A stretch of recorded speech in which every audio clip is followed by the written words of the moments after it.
बिस्मिल्लाहिर्रहमानिर्रहीम व्यूअर्स। इस वीडियो में हम कॉम्पटन स्कैटरिंग और कॉम्पटन इफेक्ट के हवाले से डिस्कस करेंगे। तो सबसे पहले जान लेते हैं कि कॉम्पटन इफेक्ट कहते किसको हैं। तो व्यूअर्स, एक ऐसा प्रोसेस जिसमें एक्स-रे फोटॉन किसी स्टेशनरी इलेक्ट्रॉन के साथ इंटरेक्ट करे और इस इंटरेक्शन के नतीजे में जो एक्स-रे फोटॉन है उसकी वेवलेंथ में इजाफा हो जाए, इस प्रोसेस को हम कॉम्पटन इफेक्ट कहते हैं। कॉम्पटन इफेक्ट को अंडरस्टैंड करने के लिए सबसे पहले हम एज्यूम कर लेते हैं कि हमारे पास एक इलेक्ट्रॉन है जो कि स्टेशनरी है, हालत सुकून में है। इसकी एनर्जी इस टाइम m0c² है और एक फोटॉन इस इलेक्ट्रॉन को अप्रोच कर रहा है और इस वक्त फोटॉन की एनर्जी hf है और इलेक्ट्रॉन के पास मोमेंटम डी ब्रॉय हाइपोथेसिस के मुताबिक hf/c है। अब स्कैटर्ड फोटॉन का मोमेंटम hf'/c हो गया है, जबकि स्कैटर्ड इलेक्ट्रॉन की एनर्जी mc² हो गई है। यहां पर याद रहे कि मोमेंटम वेवलेंथ के चेंज होने की वजह से चेंज हुआ है, जबकि इलेक्ट्रॉन की एनर्जी उसकी स्पीड के चेंज होने की वजह से चेंज हुई है। व्यूअर्स, अब हम ये समझ लेते हैं कि कॉम्पटन शिफ्ट, जिसको हम डेल्टा लैम्डा से रिप्रेजेंट करते हैं, ये किस चीज को रिप्रेजेंट करता है। तो व्यूअर्स, जिस मिकदार से फोटॉन अपनी वेवलेंथ इंक्रीज कर लेता है आफ्टर स्कैटरिंग, इस इंक्रीज को हम कॉम्पटन शिफ्ट कहते हैं। हम एज्यूम कर लेते हैं कि इंसिडेंट फोटॉन की वेवलेंथ लैम्डा है, जब स्कैटर्ड फोटॉन की वेवलेंथ लैम्डा प्राइम है, तो इन दोनों का डिफरेंस कॉम्पटन शिफ्ट जो कि डेल्टा लैम्डा होगा, जिसको लैम्डा प्राइम माइनस लैम्डा से रिप्रेजेंट करेंगे। व्यूअर्स, याद रहे कि डेल्टा लैम्डा हमेशा h/m0c1 minus cos of theta के इक्वल होता है और यही हमारे पास कॉम्पटन स्कैटरिंग का फॉर्मूला है और आज बाकी की वीडियो में हम यही फॉर्मूला डिराइव करेंगे। व्यूअर्स, यहां पर मैं बताता चलूं कि जब कभी स्कैटरिंग एंगल थीटा 0 डिग्री होगा तो उस वक्त हमारे पास डेल्टा लैम्डा की वैल्यू 0 आएगी और जब कभी हमारे पास थीटा 90 डिग्री होगा तो हमारे पास डेल्टा लैम्डा की वैल्यू h/m0c आएगी और इस वैल्यू को हम कॉम्पटन वेवलेंथ भी कहते हैं और इसकी कांस्टेंट वैल्यू हमेशा 2.43 × 10⁻12 मीटर होती है। और याद रहे कि मैक्सिमम स्कैटरिंग 180 डिग्री पर होती है, जब कॉज ऑफ 180 डिग्री -1 के इक्वल आ जाता है और ब्रैकेट में हमारी दोनों टर्म्स प्लस होकर 2h/m0c बनाती हैं। अब ये रिलेशन डिराइव करने के लिए सबसे पहले हम law of conservation of energy का इस्तेमाल करेंगे।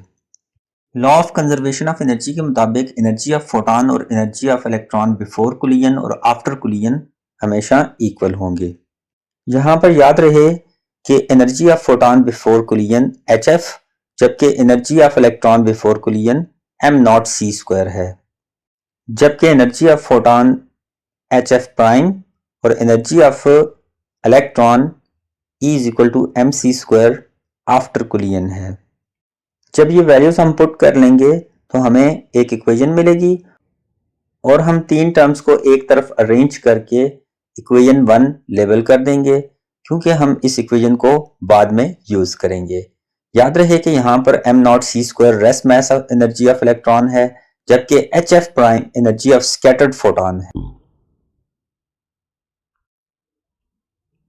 अब व्यूअर्स, हम law of conservation of momentum apply करेंगे। तो व्यूअर्स, यहां पर याद रहे कि इंसिडेंट फोटॉन का मोमेंटम hf/c, जबकि स्कैटर्ड फोटॉन का मोमेंटम hf'/c होगा, जबकि स्कैटर्ड इलेक्ट्रॉन का मोमेंटम mv होगा। अब मोमेंटम चूंकि एक वेक्टर क्वांटिटी है, इस वजह से हम p' और p वेक्टर्स को इसके कंपोनेंट्स में रिजॉल्व कर लेंगे। हमारे पास p' के दो कंपोनेंट्स, एक अलोंग x एक्सिस और दूसरा अलोंग y एक्सिस आ जाएगा और इसी तरह p = mv मोमेंटम के भी दो कंपोनेंट्स मिल जाएंगे। याद रहे कि स्कैटर्ड फोटॉन का मोमेंटम x एक्सिस से थीटा एंगल बना रहा है, जबकि स्कैटर्ड इलेक्ट्रॉन का मोमेंटम वेक्टर x एक्सिस से फाई एंगल बनाता है। तो सबसे पहले हम along x axis law of conservation of momentum को अप्लाई कर लेते हैं। यहां पर pix photon initial momentum of photon है, जो कि हमारे पास HF/c है। इसी तरह PIX electron initial momentum of electron है जो कि 0 होगा क्योंकि हमारे पास इलेक्ट्रॉन रेस्ट पर था। इसी तरह PFX हमारे पास फाइनल मोमेंटम ऑफ फोटॉन है HF'/c cos थीटा। और फाइनली हमारे पास PFX of electron final momentum of electron है जो कि mv cos ऑफ phi होगा। इन टर्म्स को अरेंज करने के बाद हमें जो इक्वेशन मिलेगी इसको हम इक्वेशन 2 लेबल कर देंगे। इसी तरह से हम law of conservation of momentum को y एक्सिस पर अप्लाई करेंगे। तो व्यूअर्स यहाँ पर हम देख सकते हैं कि फोटॉन और इलेक्ट्रॉन का मोमेंटम x एक्सिस के अलोंग बिफोर कोलिजन 0 है, जबकि आफ्टर कोलिजन फोटॉन का मोमेंटम HF'/c cos थीटा है, जबकि इलेक्ट्रॉन का मोमेंटम -mv sin phi है, क्योंकि p momentum negative y axis के अलोंग है। इस तरह हमें जो इक्वेशन मिलेगी इस इक्वेशन को हम बाद में यूज करने के लिए इक्वेशन 3 से लेबल कर देंगे। अब हम कैलकुलेशन ऑफ कॉम्पटन शिफ्ट की तरफ बढ़ते हैं और ये जो हमने 3 इक्वेशंस बनाई थी इनको मैंने यहाँ पर दोबारा से लिख दिया है।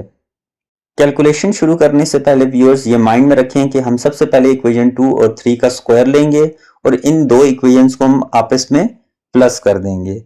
इस तरह व्यूअर्स हमें h²f² plus h²f'² cos square theta minus 2 times HF/c into HF'/c cos of theta left side पर मिलेगा, जबकि राइट साइड पर m²v² cos square of phi मिलेगा। और इक्वेशन 3 का स्क्वायर लेने से h²f'² sin स्क्वायर थीटा और दूसरी साइड पर m²v² sin स्क्वायर phi मिलेगा। अब इन दो इक्वेशंस को प्लस करने से आप देख सकते हैं कि पहली टर्म तो एज इट इज नीचे आ जाएगी, दूसरी टर्म में हमारे पास h²f'² कॉमन आ गया है और ब्रैकेट में हमारे पास cos square plus sin square theta ये हमारे पास इक्वल टू 1 होगा, जबकि थर्ड टर्म भी एज इट इज नीचे आ जाएगी और m²v² को कॉमन लेने के बाद cos square phi plus sin square phi भी हमारे पास इक्वल टू 1 आ जाएगा। और इस तरह से व्यूअर्स हमें final equation h²f² plus h²f'² minus 2h²f'² cos theta equals to m²v² मिल जाएगी और इस इक्वेशन को हम इक्वेशन 4 से लेबल कर देंगे। अब हम इक्वेशन 1 के दोनों साइड का स्क्वायर लेंगे और a² plus b² plus 2ab की आइडेंटिटी को यूज करेंगे लेफ्ट साइड पर और राइट साइड पर हमारे पास m²c4 आ जाएगा। अब जो हमारे पास पहली टर्म hf माइनस hf'² है इसको दोबारा से हम a² plus b² minus 2ab की आइडेंटिटी से एक्सपेंड करेंगे और साथ ही में हम तमाम इक्वेशन को c² से डिवाइड भी कर देंगे और ये करने से हमारे पास इक्वेशन 4 और जो हमने इक्वेशन अभी तश्कील दी है इन दोनों की फर्स्ट 2 टर्म्स बिल्कुल एग्जैक्टली सेम आ जाएंगी।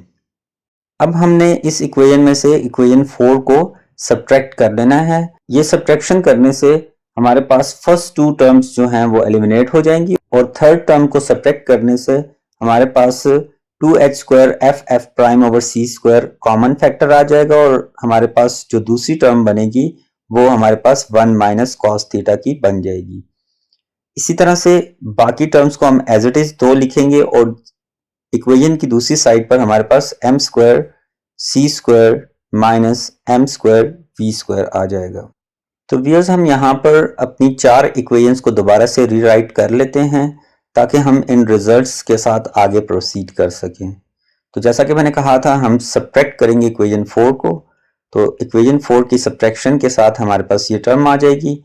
अब इस टर्म में आप देख सकते हैं कि HF माइनस HF' में H कॉमन है और राइट हैंड साइड पर m² कॉमन है और ये कॉमन जब हम बाहर ले लेंगे तो हमारे पास फाइनल जो सोल्यूशन बनेगा वो हमारे पास बन जाएगा 2h²f'/c² cos theta minus 1 m02 c² 2m0 hf minus f' which is equal to m² c² minus v²। इसको हमने लेबल कर देना है इक्वेशन 5 से।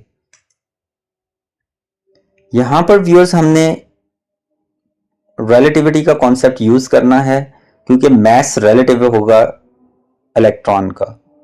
इलेक्ट्रॉन का mass m0/r under root 1 minus v square over c square होगा। अब यहां से हमने इसको सॉल्व करना है और m naught square c square की value m square c square minus b square बना लेनी है, जो कि हमारे पास इक्वेशन 5 की राइट हैंड साइड थी। तो हमने राइट हैंड साइड पर m naught square c square को पुट कर देना है। इस सब्स्टिट्यूशन के बाद हमारे पास सिर्फ दो टर्म्स बच जाएंगी, क्योंकि m naught square c square already left side पर भी मौजूद था, तो ये दोनों टर्म्स कैंसिल हो जाएंगी। अब हमने इन दोनों टर्म्स में एफ प्राइम के साथ दोनों टर्म्स को डिवाइड कर लेना है, और इस डिवीजन के बाद सेकंड टर्म में हमारे पास 2m not h 1 over f prime minus 1 over F, ये दो टर्म्स आ जाएंगी और सेकंड टर्म को हमने इक्वेशन के दूसरी साइड पर शिफ्ट कर लेना है। यहाँ पर हम बड़े क्लियरली देख सकते हैं कि -2 दोनों साइड से कैंसिल हो जाएगा और h को भी हम एक कैंसिल कर देंगे। तो कैंसिलेशन के बाद हमारे पास h over m naught c square 1 minus cos theta equals to 1 over f prime minus 1 over f कुछ रीअरेंजमेंट के बाद आ जाएगा। चूंकि व्यूअर्स हमें पता है कि c is equal to f lambda होता है, तो f हमारे पास c ओवर लेमडा आ जाएगा, और ये वैल्यूज जब हम पुट करेंगे तो f प्राइम की जगह लेमडा प्राइम ओवर c और f की जगह लेमडा ओवर c हम पुट करेंगे। एलसीएम लेने के बाद c वाली टर्म जो है वो दोनों साइड से कैंसिल हो जाएगी और हमारे पास finally lambda prime minus lambda, जैसा कि मैं पहले भी बता चुका हूं कि डेल्टा लेमडा हो जाएगा, जिसको हम कॉम्पटन शिफ्ट कहते हैं, और इस तरह से हमें रिक्वायर्ड फॉर्मूला मिल जाएगा। Thank you viewers for watching us.